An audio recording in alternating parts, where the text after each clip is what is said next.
중국의 합작법이 설립한 거. 그로 인해서 좀 많은 사람들이 아두카누밥의 안 좋았던 실패가. 안녕하세요, 올리버입니다. 오늘은 제약바이오가 너무 좋았죠. 어제 노보노디스크와 일라이릴리라는 대형 제약바이오 기업들이 15%씩 상승을 하면서 국내 제약바이오 기업들에게까지 좋은 영향을 준 상황입니다. 과거에도 글로벌 대형 제약바이오 기업들이 엄청나게 서프라이징한 실적을 발표하거나 혹은 엄청난 임상 데이터를 발표할 때 국내 제약바이오에까지 좋은 영향을 줬었던 경우가 많았었습니다. 그리고 어제도 딱 그 두 가지가 반영이 된 모습인데요.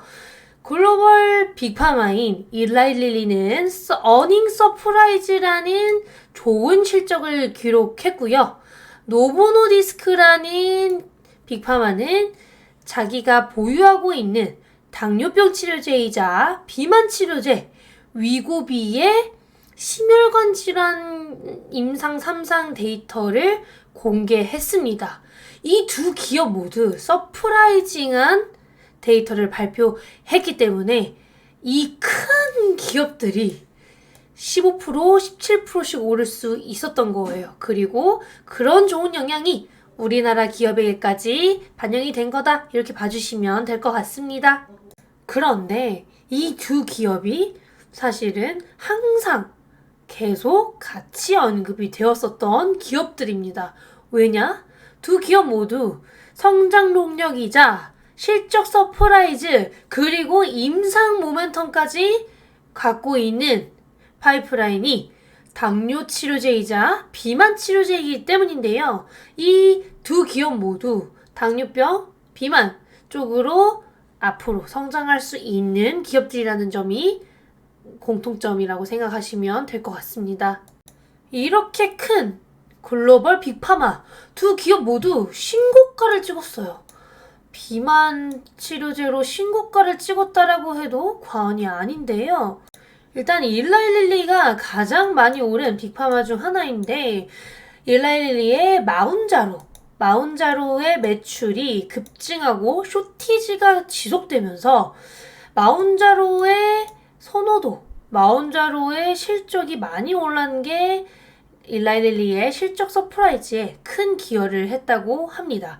그래서 추가로 연간 가이던스 올해 실적을 한 번 더 상향하면서 계속되는 실적 서프라이즈가 기대되는 모습일 거고요. 거기에 더불어서 최근에 시장은 큰데 마음에 드는 약이 없었던 알츠하이머, 치매 쪽도 마찬가지로 도난의 마비, 연내 발매, 정식 승인 및 발매가 기대된다 라고 어제 실적 발표 때 언급을 하면서 이 부분까지 반영이 된 거라고 생각을 합니다.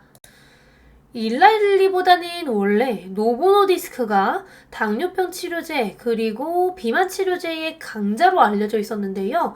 일라이릴리의 마운자로가 현재 시판된 의약품 중에서 체중 감소율이 가장 높은 것으로 알려져 있습니다. 그렇기 때문에 마운자로에 대한 선호도가 계속 높아질 수밖에 없을 거라고 기대를 하시는 분들이 많아지고 있는 거고요. 이제 마운자로는 위고비나 삭센다와 다르게 GLP-1 뿐만이 아니라 GIP까지 타겟을 하는 이중작용제입니다. GLP-1은요, 포만감을 유도하고 음식을 먹었다고 착각하게 하는 작용제예요. 그러니까 식욕과 미각을 떨어뜨리는 역할을 하는 게 GLP-1이에요. 그래서 이 GLP-1을 타겟을 하는 당뇨 치료제가 가장 많다라고 생각을 하시면 될 것 같은데요. 자, 마운자로는 최초로 이중조해제로 나온 것이고, GLP-1의 GIP는 인슐린 분비를 증가시키는 기능까지 갖고 있는 그런 의약품입니다. 그렇기 때문에 체중 감소율이 더 뛰어날 수밖에 없다라는 거. 그런데 마운자로가 다 가져갈 거라고 예상을 했던 당뇨병이자 비만 치료제 시장. 어제 노보노디스크가 위고비에 심혈관 질환이 있는 비만을 대상으로 했을 때에 심혈관 부작용이 20% 감소하는 임상 3상 데이터를 발표했어요. 비만 환자 중에서 심혈관 질환을 앓고 있는 환자들이 굉장히 많다는 걸 감안했을 때 이번 데이터가 정말 서프라이징하다라는 걸 알 수 있겠고요. 올해 말에 세부 데이터를 공개하게 된다면 GLP-1이라는 타겟의 적응증 확장이 될 수 있다라는 거. 거기에 심혈관 질환은 그냥 일반 비만과 다르기 때문에 GLP-1 타겟의 비만 치료제들의 보험 등재 가능성이 높아질 수 있겠다라는 점이 이번 데이터의 핵심입니다. 비만 치료제의 가장 큰 단점 중 하나가 보험 적용이 생각보다 안 되고 있다는 점이고 필수 약품으로 등록을 안 한다라는 점인데요. 어찌됐건 어제 임상 3상 데이터로 노보 노디스크는 GLP-1이라는 타겟에 엄청난 가능성을 한 번 더 확인했다는 거. 당뇨와 비만, 내쉬를 넘어서 심혈관 질환까지 가능하겠구나 라는 모습을 보여주었습니다.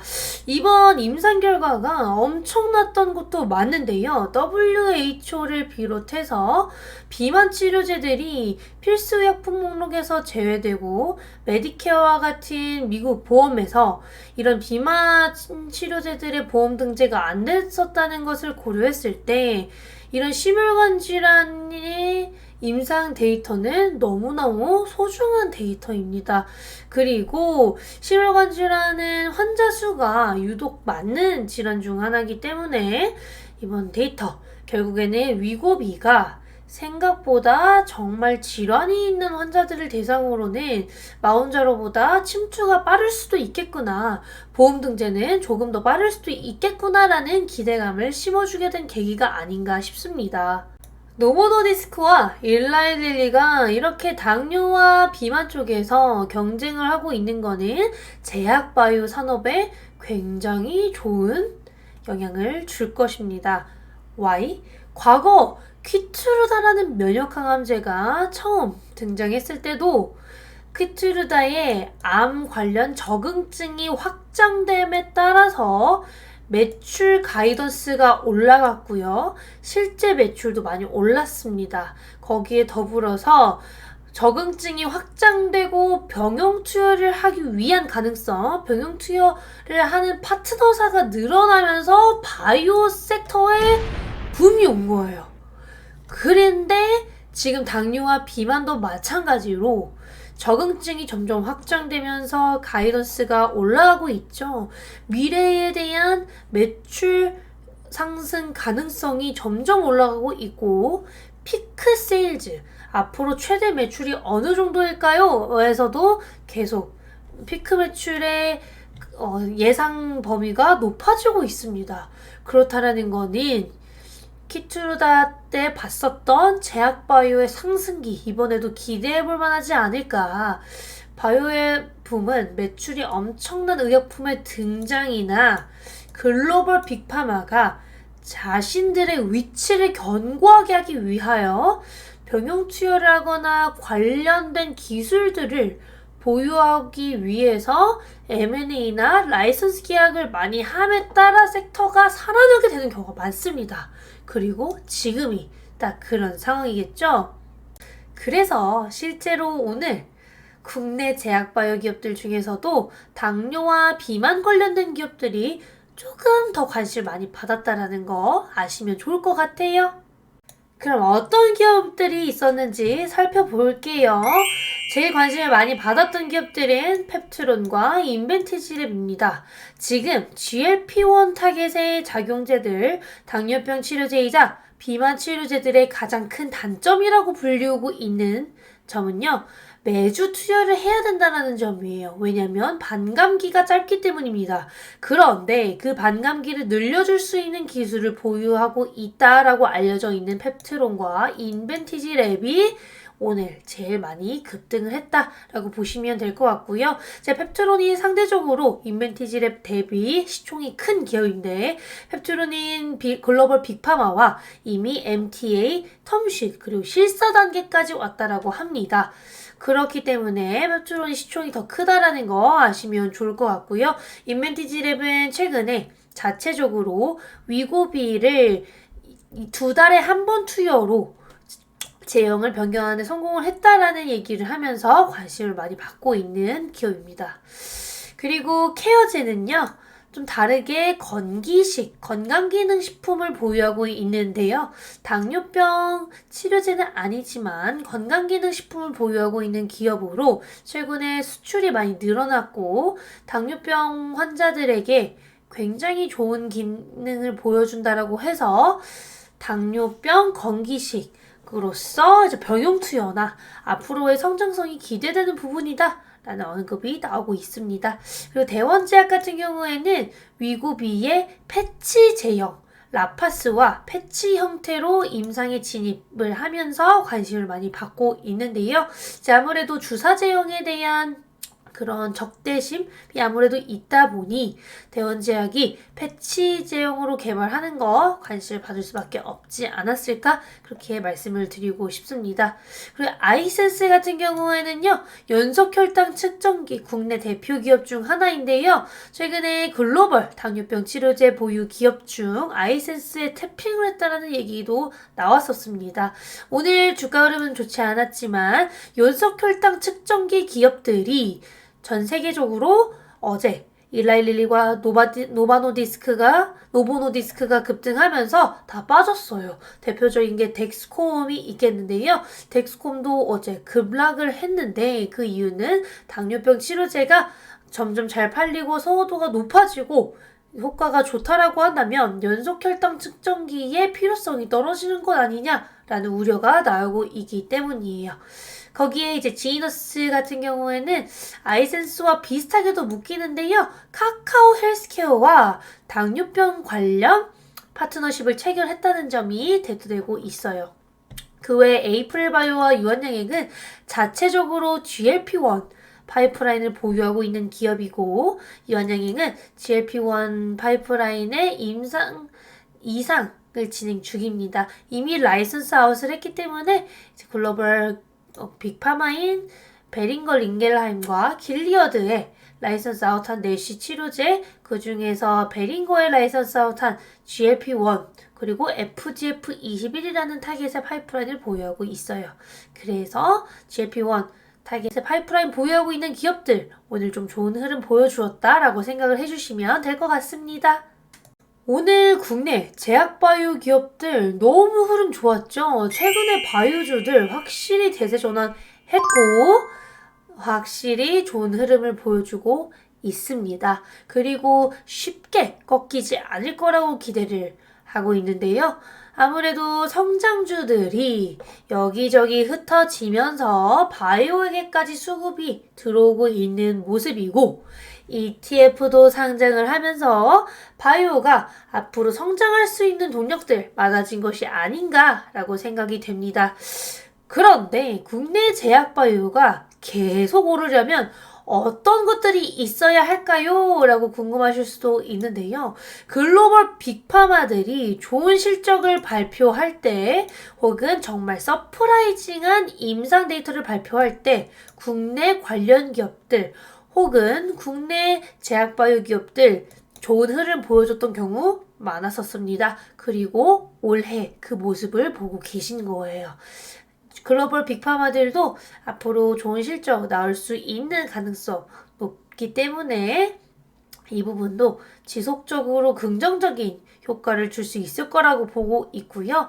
바이오에게 있어서 가장 중요한 학회 모멘텀이 10월과 11월에 있습니다. 11월에는 면역 항암 학회, 10월에는 종양 학회가 있는데요. 이 두 학회 모두 항암제에 있어서는 중요하기 때문에 기대해볼 만하다. 그리고 이 학회에 참여하는 기업들도 꼭 공부해보자라고 말씀을 드리고 싶습니다.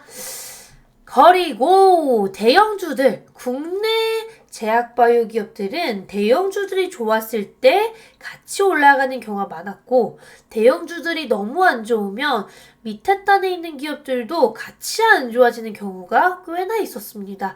그런데요, 올해 하반기에는 상반기보다 좋아지는 대형 제약바이오 기업들이 굉장히 많습니다. 삼성바이오직스, SK바이오팜, 유한양행, 셀트리온 등등 하반기가 더 좋아질 가능성이 높은 기업들이 많다라고 전망이 되고 있기 때문에 대형주들도 하방을 막아주고 글로벌 빅파마들의 실적에 서프라이징한 임상 데이터가 이렇게 많이 나오게 된다라고 한다면 시장이 개화되는 거는 한순간이라는 거 아시면 좋을 것 같은데요.